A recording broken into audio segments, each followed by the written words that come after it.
that most men live lives of quiet desperation. It's one of my favorite quotes ever because it's true. And I've been that guy. You're just in this world where you just can't wait to just run away.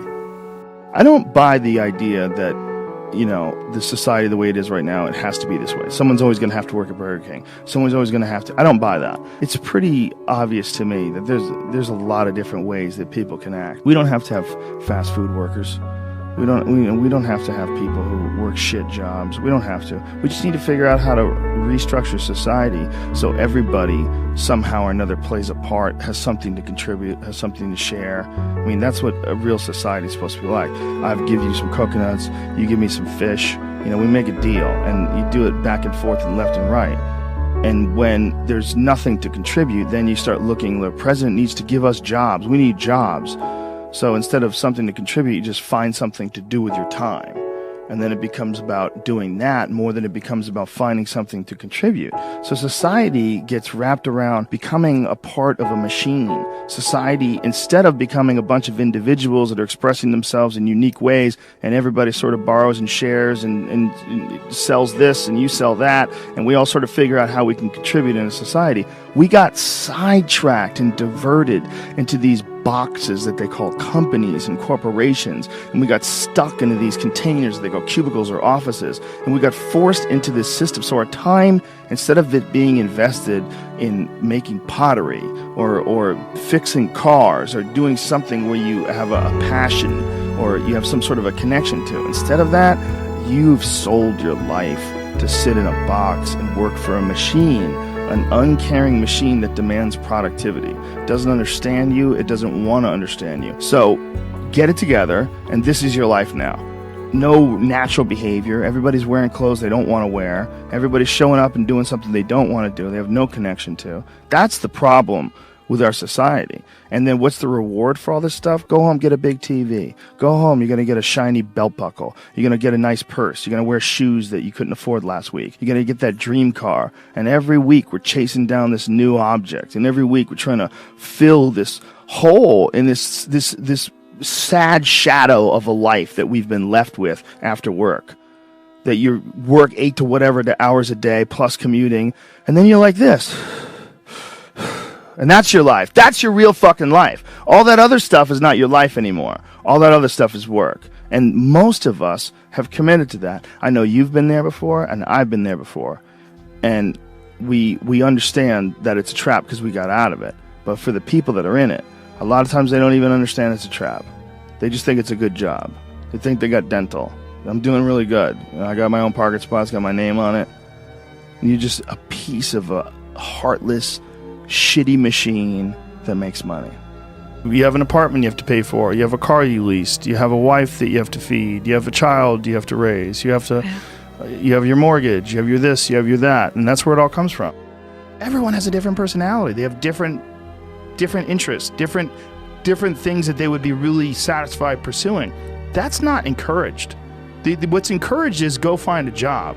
What's encouraged is go find some place that you can shove yourself into. Go find a square hole that you can stick your round peg and just fucking jam it in there and shave down the top and the bottom so you slide in with all this extra space on the sides and feel like shit for the rest of your life because you need a job, because you're in debt, because you have credit cards, because you have student loans, because that's what everybody does. And so you do it too.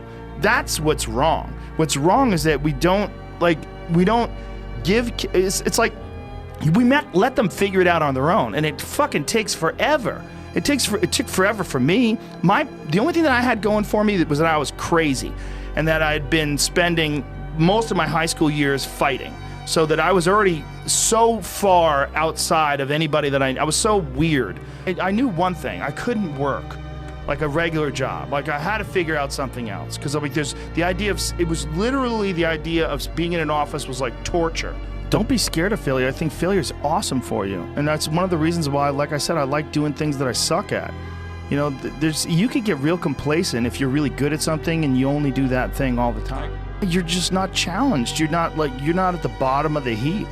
You know, if you start jiu-jitsu right now and you're a white belt, you're like, oh God, what the fuck? How could I ever get good at this?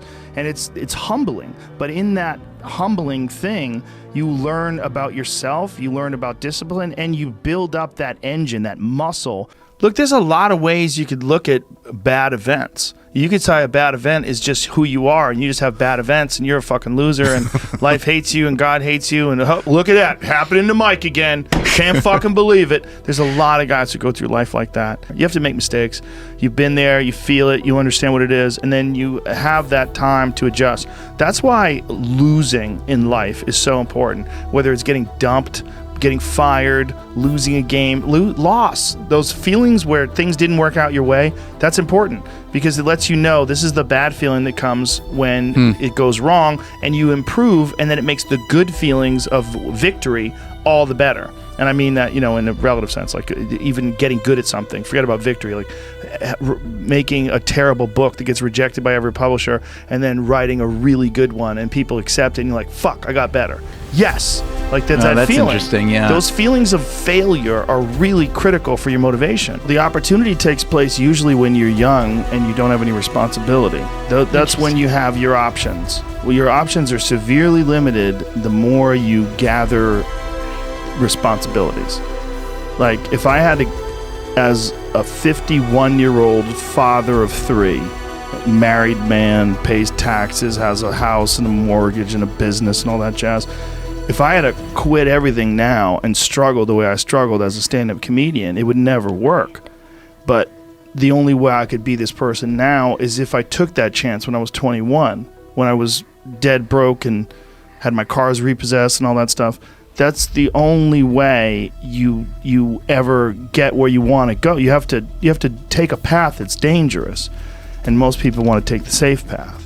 And the safe path leaves you stuck in quiet desperation almost every time. It's hell.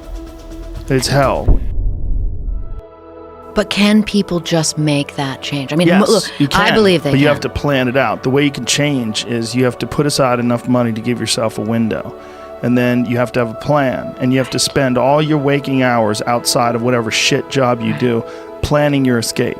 And you have to come to the realization very clearly that you fucked up and you got yourself stuck. So whatever you're doing, you have to do it like your life depends on it.